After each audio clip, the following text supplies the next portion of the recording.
नमस्कार विद्यार्थी मित्रांनो, मी मारुती शहाणे, हरिभाई देवकरण प्रशालेतील शिक्षक आणि तुमचा विज्ञान विषयाचा ऑनलाईन शिक्षक. विद्यार्थी मित्रांनो, आपल्या इयत्ता 8वी विज्ञान विषयातील 5व्या पाठाविषयी आपण माहिती पाहत आहोत. यापूर्वी आपण 3 व्हिडिओ पाहिलेले आहेत आणि आज 4था व्हिडिओ पाहणार आहोत आणि यामध्ये या पाठातील उर्वरित भागाविषयीची माहिती आपण घेणार आहोत. विद्यार्थी मित्रांनो, अणूच्या अंतरंगाविषयी शास्त्रज्ञांनी जे विविध प्रयोग केले आणि त्यातून जी माहिती समोर आली त्याविषयी आपण माहिती यापूर्वी घेतलेली आहे. आणि आजच्या पाठामध्ये, आजच्या तासाला, या व्हिडिओमध्ये आपण विविध अणूंची सूत्र किंवा संज्ञा आणि संयुगांची रेणुसूत्र ही कशी तयार केली जातात याविषयी माहिती घेणार आहोत. त्याचबरोबर वेगवेगळ्या मूलद्रव्यांची समस्थानिकांविषयी पण माहिती पाहणार आहोत. त्यानंतर अणुभट्टी, तिची रचना आणि कार्य याविषयीची पण माहिती घेणार आहोत. ठीक आहे, बघूयात आपण हा व्हिडिओ प्रत्यक्ष. त्यानंतर आपण पुढच्या मुद्द्याकडे येऊयात. निष्क्रिय वायू वगळता इतर सर्व मूलद्रव्यांच्या अणूमध्ये इतर अणूबरोबर संयोग पावण्याची प्रवृत्ती असते. आता आपण चर्चा केली. इलेक्ट्रॉनच्या दृष्टीने जर विचार केला तर निष्क्रिय वायूंच्या बाह्यतम कक्षा द्विक किंवा अष्टक मध्ये असतात, म्हणून ते उदासीन असतात.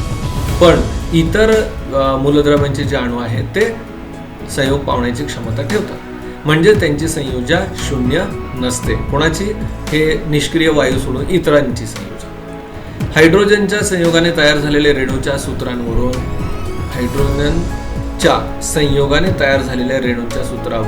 उदाहरणार्थ H2 किंवा HCl हायड्रोजनचे संयोजा 1 असल्याचे तुम्ही पाहिले आहे. आपल्याला माहित आहे हायड्रोजनचे संयोजा 1 आहे याचा आपल्याला अंदाज आहे.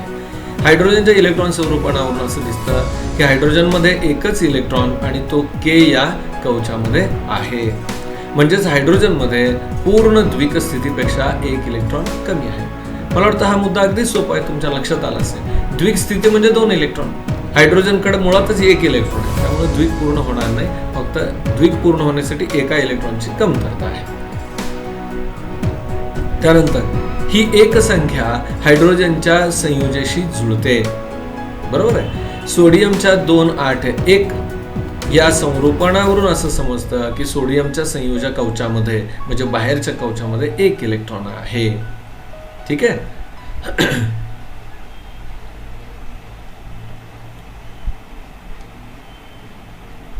त्यानंतर NaCl, NaH अशा रेणुसूत्रावरून समजते की सोडियमची संयोजा 1 आहे. लक्षात येते? याचा अर्थ असा आहे की मूलद्रव्यांची संयोजा व त्यांच्या संयोजा कवचातील इलेक्ट्रॉन संख्या यात काहीतरी संबंध आहे. जरा डोके चालवा. पुढील तक्त्यामध्ये म्हणजे 5.9 मध्ये काही मूलद्रव्यांपासून बनलेल्या संयुगांची रेणुसूत्र दिलेली आहेत. ठीक आहे. त्यावरून ठरविलेली त्या मूलद्रव्यांची संयोजा, त्या मूलद्रव्यांचे इलेक्ट्रॉन संरूपण व त्यांची संयोजा इलेक्ट्रॉन संख्या रिकाम्या जागी लिहा. परत आपल्याला तक्ता दिलाय. जर आपल्याला कन्सेप्ट क्लिअर झाला, त्यातला जो मुद्दा आहे आपल्याला जर स्पष्ट झाला, तर आपण हे तक्ता जो आहे तो पूर्ण भरू शकतो. पहा तक्ता कसा पूर्ण करायचा आहे, काय आहे काम नेमकं, तर संयोजा व इलेक्ट्रॉन संरूपण यातील संबंध आपण समजून घ्यायचा. संयोजा आणि इलेक्ट्रॉन संरूपण. बघा, पहिला क्रमांक आहे, ओळींचा अनुक्रमांक दिलेत. त्यानंतर मूलद्रव्यांची संज्ञा. आपण पहिलं उदाहरण बघूयात. मूलद्रव्याची संज्ञा काय? हायड्रोजन म्हणजे H.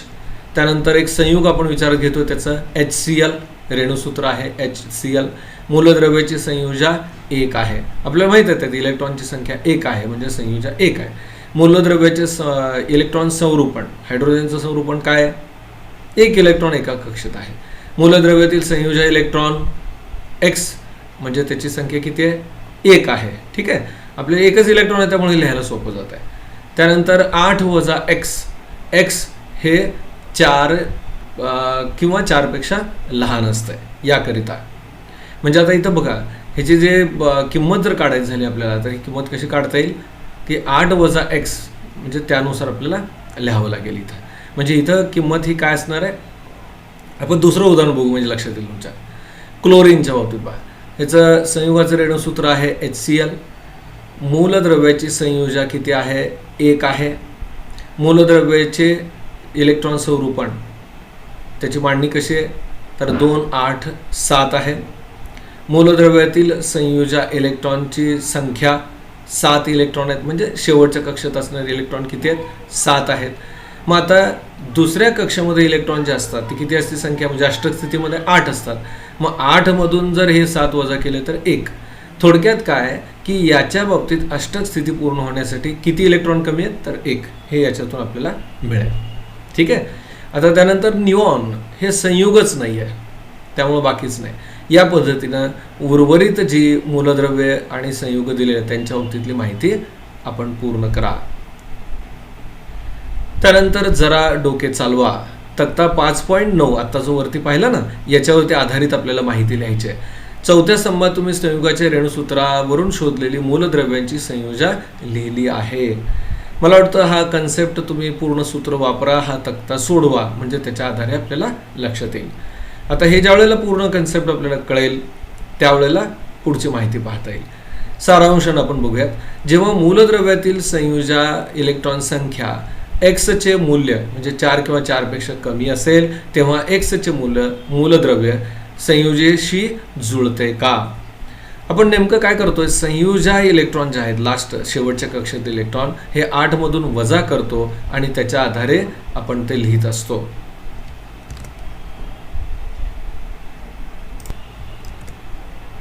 पाहता याच्यावरून तुमच्या लक्षात आलं असेल की मूलद्रव्यातील संयुजा इलेक्ट्रॉनची संख्या म्हणजे काय? आपण जी एक्सची किंमत काढतो त्याच्या आधारे, म्हणजे एक्सचं मूल्य जर 4 किंवा 4 पेक्षा कमी असेल तेव्हा एक्सचे मूल्य हेच मूलद्रव्याच्या संयुजेशी जुळते का? अगदी बरोबर आहे, जुळते. जेव्हा एक्सचे मूल्य 4 किंवा 4 पेक्षा अधिक असेल तेव्हा 8 वजा एक्सचे मूल्य मूलद्रव्याच्या संयुजेशी जुळते का? या मूलद्रव्याचे इलेक्ट्रॉन अष्टक पूर्ण होण्यासाठी किती इलेक्ट्रॉन कमी आहेत? मला वाटतं ज्या वेळेला आपण ही वाक्य वाचतो त्यावेळेला आपल्याला नेमका अर्थ लक्षात येत नाही. मी एक सोपी आयडिया सांगतो, त्याच्यावर लक्षात घ्या मित्रांनो, की बाह्यतम कक्षेमध्ये अष्टक स्थिती पूर्ण करायची, बरोबर आहे, असं आपण गृहीत धरलं. समजा एखाद्या मूलद्रव्याच्या बाबतीत शेवटच्या कक्षेमध्ये कवचामध्ये 3 इलेक्ट्रॉन आहेत. किती? 3 आहेत. मग आता त्याला 8 पूर्ण करण्यासाठी काय करावं लागेल? तर आणखी 3 मध्ये किती मिसळून 8 होतील? 5. मग 5 इलेक्ट्रॉन त्याला घ्यावे लागतील. मग 5 घेण्यापेक्षा तू 3 देणं सोयीच होईल. म्हणजे बाह्यतम कक्षेमध्ये 3 इलेक्ट्रॉन आहेत तो देईल. म्हणजे आपल्याला असं म्हणता येईल हे 3 इलेक्ट्रॉन हीच त्याची संयुजा असेल, संयुजा इलेक्ट्रॉन असेल, बरोबर आहे. आणि त्यानंतर आता दुसरं जो आपण बघितलं की जर 4 किंवा 4 पेक्षा जास्त इलेक्ट्रॉन बाह्यतम कक्षेत असतील तर जे अष्टक स्थिती आहे ती पूर्ण करण्यासाठी काय करावं लागेल? उदाहरण घेऊयात आपण. समजा 6 इलेक्ट्रॉन आहेत बाह्यतम कक्षेत, 8 पूर्ण करण्यासाठी 2 पाहिजेत. मग तो 2 इलेक्ट्रॉन घेईल ना 6 देण्यापेक्षा. मग 2 घेणार आहे म्हणजे ते 2 घ्यायला इच्छुक आहे, याचा अर्थ ते संयुजा काय झाली? 2. लक्षात येत आहे? म्हणजे 8 मधून अष्टकसाठीचे 8 त्यातून जर 6 वजा केले तर 2 राहतात, ही त्याची संयुजा असेल. एक्स म्हणजे आपण काय करतोय? एक रेफरन्स लाईन 8ची ठेवतोय आणि त्याच्या आधारे संयुजा ठरवतोय. आता मी जे बोललो हे पुढं दिलं पहा. यावरून तुमच्या लक्षात येईल की मूलद्रव्यांची संयुजा आणि मूलद्रव्याचे इलेक्ट्रॉन संरूपण यांच्यामध्ये पुढील प्रमाणे साधारणतः संबंध असतो. आता जे बोललो मी ते पहा इथंच आहे. ज्या मूलद्रव्यात संयुज इलेक्ट्रॉनची संख्या 4 किंवा त्यापेक्षा कमी असते त्या मूलद्रव्याची संयुजा त्यातील संयुजाच्या इलेक्ट्रॉनच्या संख्ये एवढी असते.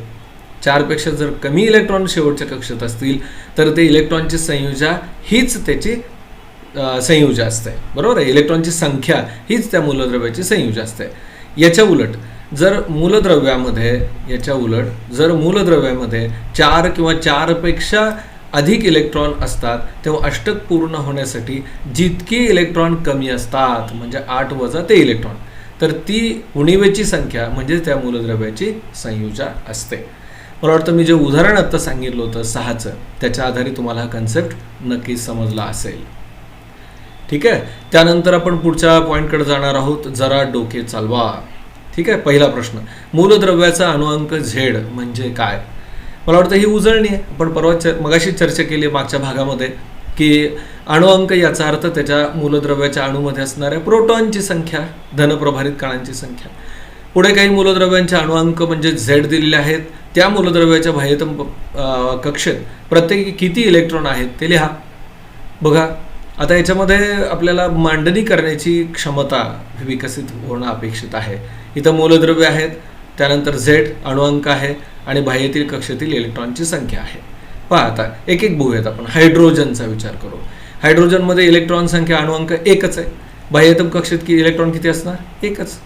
बरोबर आहे, एकच आहे. तो पहिल्या कक्षात म्हणजे बाहेरच्या कक्षात असेल. दुसरं मूलद्रव्य आहे कार्बन. कार्बनमध्ये अणुअंक 6 आहे, म्हणजे इलेक्ट्रॉनची संख्या किती झाली? 6. मग 6 इलेक्ट्रॉनपैकी पहिल्या कक्षेत 2 असतील, मग बाह्यतम कक्षेत उरलेले म्हणजे किती? 4. लक्षात येत आहे? तसं लिथियम बघा 3 आहेत, म्हणजे बाह्यतम कक्षेत 3तनं 2 गेल्यानंतर 1 राहील, 1 असेल इलेक्ट्रॉन. ऑक्सिजनमध्ये 8 आहेत, पहिल्या कक्षात 2 म्हणजे दुसऱ्या कक्षात उरलेले 6 असतील बाह्यतम कक्षात. निऑनमध्ये 7 आहेत, म्हणजे पहिल्या कक्षामध्ये निऑन नायट्रोजनमध्ये तर त्यात 7 इलेक्ट्रॉन आहेत, म्हणजे बाह्यतम कक्षात इलेक्ट्रॉन किती झाले? 7 वजा 2 करायचं, पहिल्या कक्षातले 2 गेले 5 राहतील. ठीक आहे, याप्रमाणे आपण समजून घ्यायचं आहे. त्यानंतर पुढचा भाग आहे. पुढे काही मूलद्रव्याची इलेक्ट्रॉन संख्या दिली आहे, त्यावरून त्या मूलद्रव्याचे इलेक्ट्रॉन संरूपण, संयुजा इलेक्ट्रॉन संख्या व संयुजा लिहा. एक उदाहरण दिलं मित्रांनो, तुम्हाला नक्की हे खूप सोपं जाणार आहे, नक्की सोडवता येईल. पहा आपण काय दिलं ते. इलेक्ट्रॉनची संख्या, मूलद्रव्यामध्ये इलेक्ट्रॉनची संख्या. सोडियम किती आहेत? 11. तसंच कार्बन 6, मॅग्नेशियम 12, क्लोरीन 17. आता इलेक्ट्रॉन संरूपण कसं असेल? म्हणजे 11ची विभागणी करायची. पहिल्या कक्षेत 2, त्यानंतर स्वल्पविराम, दुसऱ्या कक्षेत 8. दोन्ही मिळून किती झाले? 8 आणि 2 10, राहिला 1, तो तिसऱ्या कक्षात असेल. ठीक आहे, याप्रमाणे कार्बनचं काय लिहिणार मग? 2 4. मॅग्नेशियमचं काय लिहिणार? 2 8 आणि 2. क्लोरीनच्या होते 17 कसं लिहिणार? 2 8 7. लक्षात येते? याप्रमाणे. त्यानंतर संयुजा इलेक्ट्रॉनची संख्या, म्हणजेच बाह्यतम कक्षेमधील इलेक्ट्रॉनची संख्या. आता इथं 11 आहेत इलेक्ट्रॉन सोडियमचे, म्हणजे संयुजा इलेक्ट्रॉन किती झाले? म्हणजेच लास्ट ऑर्बिटमधले इलेक्ट्रॉन किती झाले? तर 2 8 1. शेवटच्या कक्षेत 1 आहे, म्हणजे संयुजा इलेक्ट्रॉन किती झाला? 1. आणि संयुजा त्याची किती झाली?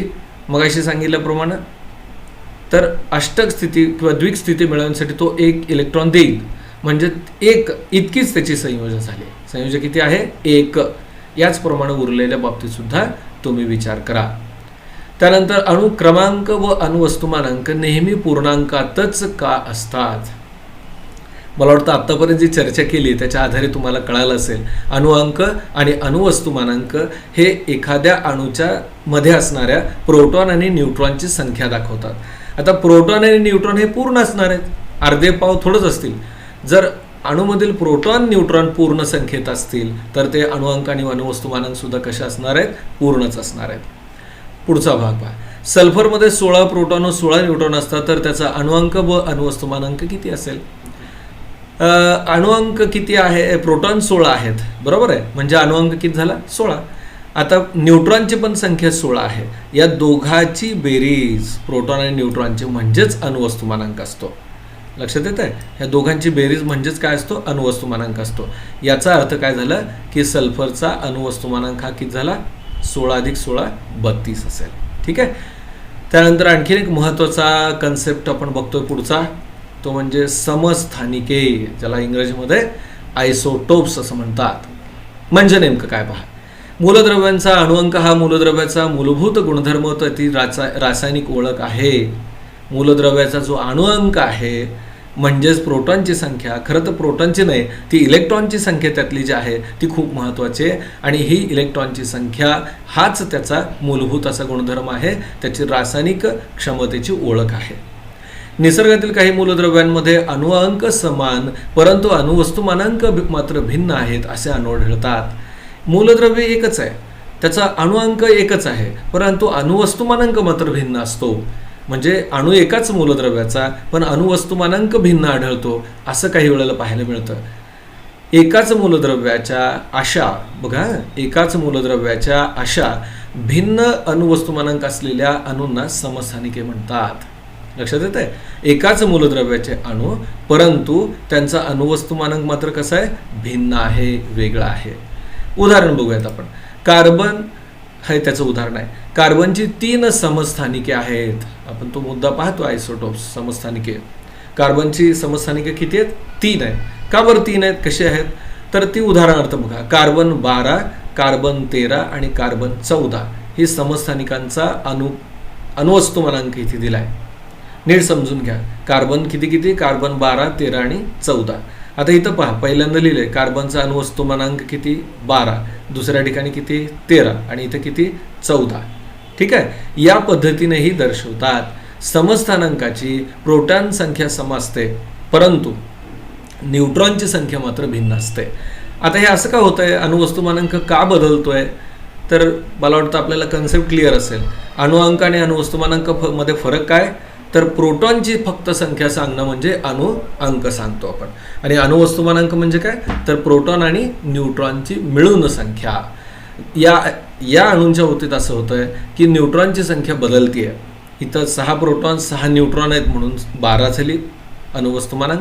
इथं 13 अणुवस्तुमानांक आहे, तर 6 प्रोटॉन आणि 7 न्यूट्रॉन असतात. लक्षात येत आहे, यामुळे हा बदल होतो. त्यानंतर समस्थानिकाची प्रोटॉन संख्या समान असते, आता आपण बघितलं समान असते, परंतु न्यूट्रॉनची संख्या मात्र भिन्न असते. पुढे एक तक्ता दिला आहे, त्याचा अभ्यास करा. समस्थानिके अणुवस्तुमानांक ए, प्रोटॉन संख्या झेड म्हणजे अणुअंक, आणि न्यूट्रॉनची संख्या एन कशी काढणार, ए वजा झेड, ए टू झेड आपण होतो ना त्या पद्धतीनं. आता इथं ए म्हणजे काय, प्रोटॉन अधिक न्यूट्रॉन, आणि झेड म्हणजे काय, फक्त प्रोटॉन. समस्थानिक पहिलं कार्बन 12, बघा अणुवस्तुमानांक किती आहे 12 आहे, बरोबर आहे. म्हणजे प्रोटॉनची संख्या किती आहे 6 आहे, न्यूट्रॉनची संख्या किती असणार 6. कसं काढलं हे, तर या 12 मधून 6 वजा करायचं, उरलेलं इथे येणार आहे ए वजा झेड. हे पहा, हे ए आहे, हे झेड आहे. सूत्र काय, न्यूट्रॉन कसे काढणार एन, तर ए वजा झेड करा. या पहिल्या स्तंभातून दुसरं वजा केली, तिसरेच उत्तर आहे. आता इथं C13, कार्बन 13, अणुवस्तुमानांक 13 लिहिला. प्रोटॉनची संख्या किती आहे 12 आहे, हे फिक्स आहे. मग या 13 मधून 6 गेले, न्यूट्रॉन झाले 7. तसं इथं C14 मध्ये 14 वजा 6 म्हणजे 8. मला वाटतं हे सगळ्यांना लक्षात आलं असेल. पुढे आपल्याला काही माहिती मिळवायला सांगितले. पहा, हायड्रोजनची एकूण 3 समस्थानिके आहेत. त्यांना हायड्रोजन, ड्यूटेरियम आणि ट्रिटियम अशी स्वतंत्र नावं आहेत. हायड्रोजनची सुद्धा समस्थानिके आहेत. नावं काय लक्षात ठेवा, जसे कार्बन C12, 13, 14 आपण म्हणालो की नाही, तसे हायड्रोजनच्या समस्थानिकांना काय नाव आहेत, तर हायड्रोजन, त्यानंतर ड्यूटेरियम आणि ट्रिटियम अशी नाव आहे. ठीक आहे. त्यांचे अणुवस्तुमानांक शोधा. आता हे आपल्याला शोध घ्यायचा आहे. नेटवरती तुम्ही ही माहिती बघू शकताय. जड पाणी म्हणजेच हेवी वॉटर म्हणजे काय, ती माहिती सुद्धा नेटवरती मिळवायची आहे. मला असं वाटतं मित्रांनो, मी आयती ही माहिती सांगण्यापेक्षा तुम्ही प्रत्यक्ष स्वतः नेटवरती ही माहिती मिळवा, आणि तीच माहिती तुम्ही मिळवाल त्याच्या आधारे हा तक्ता जो आहे तो पूर्ण करायचा आहे. समस्थानिके जे आहेत ना हायड्रोजनची, त्याच्या बाबतीत काय बदल आहे, म्हणजे हायड्रोजन, ड्यूटेरियम आणि ट्रिटियमची माहिती नेटच्या आधारे बघा आणि ते भरा. त्यानंतर आत्ता जी आपण समस्थानिकं बघितली, तर त्या समस्थानिकांचे काय उपयोग आहेत हा एक आपण पॉईंट बघणार आहे. नीट समजून घ्या. काही मूलद्रव्यांची समस्थानिके ही केंद्रोत्सारी असतात. केंद्रोत्सारी म्हणजे त्याच्यातून प्रारणं बाहेर पडतात, आणि त्यांचा उपयोग हा विविध क्षेत्रांमध्ये केला जातो. उदाहरणार्थ औद्योगिक क्षेत्र, कृषी क्षेत्र, वैद्यक क्षेत्र, संशोधन क्षेत्र. या समस्थानिकांचा उपयोग कुठं कुठं करतात, औद्योगिक क्षेत्र, कृषी, वैद्यक आणि संशोधन क्षेत्रामध्ये. युरेनियम 235चा उपयोग केंद्रकीय विखंडन व ऊर्जा निर्मितीसाठी केला जातो. हे मुद्दे खूप महत्त्वाचे, तुम्ही पक्के लक्षात ठेवा. युरेनियम 235चा उपयोग कुठं करतात, केंद्रकीय विखंडन किंवा दुसऱ्या ठिकाणी ऊर्जा निर्मितीमध्ये. कॅन्सर सारख्या प्राणघातक आजारावरील वैद्यकीय उपचारांमध्ये काही मूलद्रव्यांच्या किरणोत्सारी समस्थानिकांचा उपयोग केला जातो. उदाहरणार्थ कोबाल्ट 60. तुम्ही ऐकलं असेल पहा, की काही वेळेला काही व्यक्तींना जर कॅन्सर झाला असेल तर त्यांना किमोथेरपी देतात. किमो म्हणजे परत केमिस्ट्रीशी रिलेटेड आहे, हे की नाही, रसायनशास्त्राशी रिलेटेड. तर या आजारासाठी उपचार म्हणून कोबाल्ट 60 हे जे केमिकल आहे ते वापरलं जातं. त्यानंतर गॉयटर या थायरॉइड ग्रंथीच्या आजारावरील उपचारामध्ये आयोडीन 131चा उपयोग केला जातो. गॉयटर, त्याला मराठीमध्ये गलगंड म्हणतो, गळ्याला सूज येते ना तो आजार. तर हा का होतो, तर आपल्या गळ्याजवळ थायरॉइड नावाची ग्रंथी असते. आपल्या आहारामधून जर आपल्याला आयोडीनचं मात्रा कमी मिळाली, प्रमाण कमी असेल, तर हा आजार होतो, त्याला गलगंड किंवा गॉयटर म्हणतात. तर तो कमी करण्यासाठी, उपचार करण्यासाठी काय करतात, आयोडीन 131चा उपयोग करतात. त्यानंतर किरणोत्सारी मूलद्रव्यांच्या समस्थानिकांचा उपयोग जमिनीखालून गेलेल्या नळांमधील चिरा शोधण्यासाठी होतो. उदाहरणार्थ सोडियम 24. पहा, किती जबरदस्त उपयोग आहेत. नळ जास्त जमिनीखालून गेलेले, जर त्याला चीर पडली तर पाणी वाया जाईल. तर हे जमिनीखाली असणाऱ्या नळांच्या चिरा शोधण्यासाठी सुद्धा ही किरणोत्सारी मूलद्रव्ये उपयोगी येतात. अन्नपदार्थाचे सूक्ष्म जीवापासून परिरक्षण करण्यासाठी सुद्धा किरणोत्सारी मूलद्रव्यांचा उपयोग होतो. अन्न जे साठवून ठेवतो ना आपण, हवाबंद डबाबंद अन्न, तर तिथे हे किरणोत्सारी परिरक्षक म्हणून वापरतात. परिरक्षक रक्षण करणारे. C14 या किरणोत्सारी समस्थानिकांचा उपयोग जीवाश्मांचे वय ठरवण्यासाठी होतो. हा एक खूप महत्त्वाचा मुद्दा आहे. या इयत्तेमध्ये आपण फार याचा विचार करणार नाही, पण पुढील इयत्तांमध्ये 9वी 10वीमध्ये आपण डिटेल याचा अभ्यास करणार आहे. C14 हे पक्क लक्षात ठेवा. जर जे जीवाश्म असतात, म्हणजे फॉसिल्स इंग्रजी म्हणतात, की पूर्वीच्या काळी काही कारणानं सूक्ष्मजीव समुद्राच्या तळाशी गाडले गेले, त्या खडकांमध्ये अडकले आणि त्यांचे ठसे इम्प्रेशन्स राहिले आणि त्या आधारे पूर्वी कोणते जीव होते याचा आपण अभ्यास करतो. तर तो अभ्यास करत असताना हे C14 कार्बन 14 हे किरणोत्सारी समस्थानिक आपल्याला उपयोगी येतात. त्यानंतर पुढचा भाग आपण बघूयात, अणुभट्टी किंवा न्यूक्लिअर रिॲक्टर. याच्यामध्ये काय माहिती दिलेली आपण समजून घेऊयात. अणुऊर्जेच्या वापराने मोठ्या प्रमाणावर वीज निर्मिती करण्याचं संयंत्र म्हणजेच अणुभट्टी. आकृती इथं बाजूला दिलेली आहे पहा. अणुभट्टी भाभा अणु संशोधन केंद्र मुंबई. हे भाभा अणु संशोधन केंद्र कुठं आहे? मुंबईला आहे. हे अणुभट्टी आहे की ज्याच्यामध्ये ऊर्जा खूप मोठ्या प्रमाणात अणुमध्ये साठवलेली ऊर्जा जी आहे ती मुक्त केली जाते आणि ती उपयोगात आणतात. आता ही अणुऊर्जा कशासाठी उपयोगात आणली जाते? वीज निर्मितीसाठी. वीज निर्मिती का करायची? आपण पाहतो घरामध्ये अनेक कार्यासाठी आपण विजेचा किंवा विद्युतचा उपयोग करतो. अणुभट्टीमध्ये अणु इंधनावर केंद्रकीय अभिक्रिया घडवून आणतात व अणुमधील केंद्रकीय ऊर्जा मुक्त करतात. या भट्टीत नेमकं काय करतात? तर अणु इंधनावर म्हणजे अणुवरती केंद्रकीय अभिक्रिया घडवून आणतात आणि याच्यामधून केंद्रकीय ऊर्जा जी अणुमध्ये असेल ती मुक्त करतात. संबंधित केंद्रकीय अभिक्रिया समजून घेण्यासाठी युरेनियम 235 ह्या अणु इंधनाचे उदाहरण घेऊयात. म्हणजे युरेनियम 235 हा समस्थानिक आहे, मग अशा आपण अभ्यास केला की नाही, तर त्याचा उपयोग करतात. आता इथं नेमकं काय करतात? तर मंद गतीच्या न्यूट्रॉनचा मारा करतात युरेनियम 235 वर. या समस्थानिकाच्या केंद्रकाचे विखंडन होऊन क्रिप्टॉन 92 व बेरियम 141 ह्या वेगळ्या मूलद्रव्यांची केंद्रके तयार होतात. पहा, म्हणजे थोडक्यात आपल्याला असं म्हणता येईल की युरेनियम 235 या मूलद्रव्याचं अणू जो आहे ते फुटतं आणि त्याच्यापासून दोन वेगळे तयार होतात. कोणते? एक म्हणजे क्रिप्टॉन 92 आणि दुसरं बेरियम 141. ह्याच्या बेरजेत कुठं मेळ बसतोय का बघा.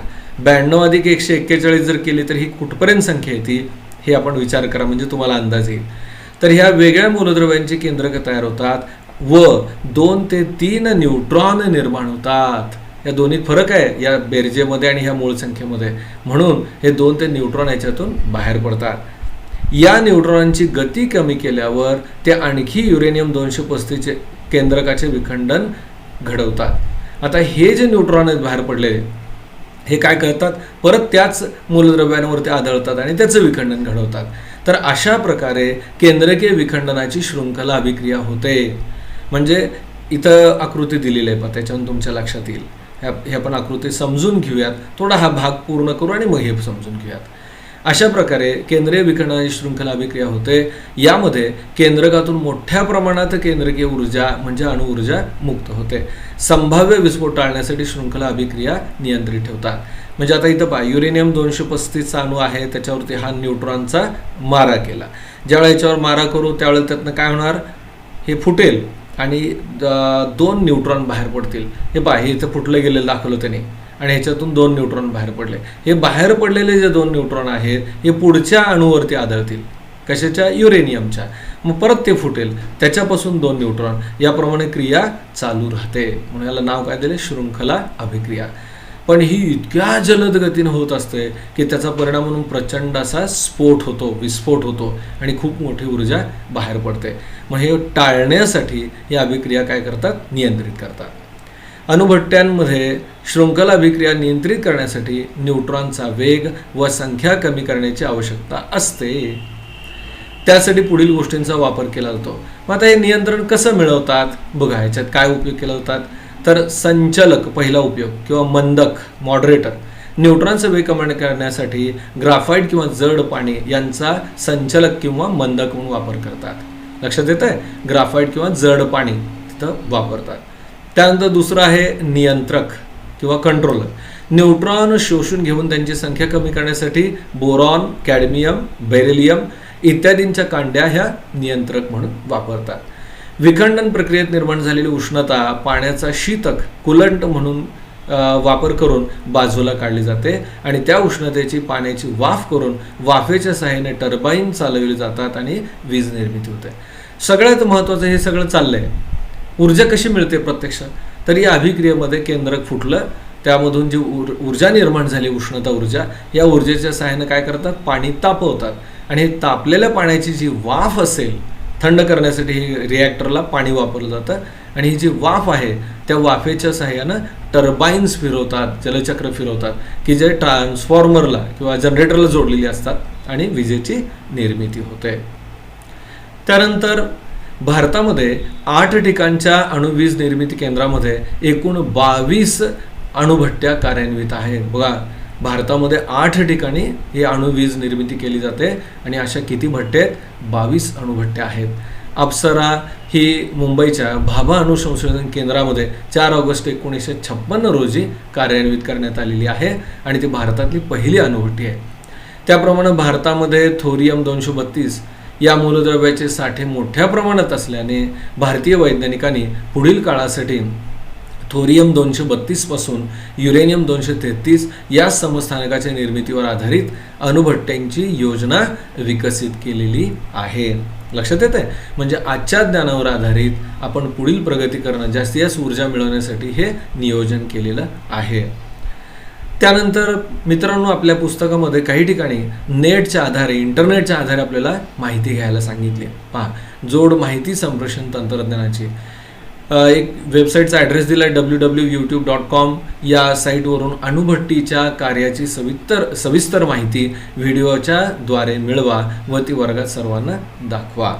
सध्या आपण वर्गात दाखवता येणार नाही, पण तुम्ही सर्वजण ही माहिती जी आहे म्हणजे अणुभट्टीच्या कार्याची हे यूट्यूबवरून नक्की पाहू शकता। ठीक आहे। हा विद्यार्थी मित्रांनो, कसा काय वाटला हा व्हिडिओ, आवडला ना नक्की?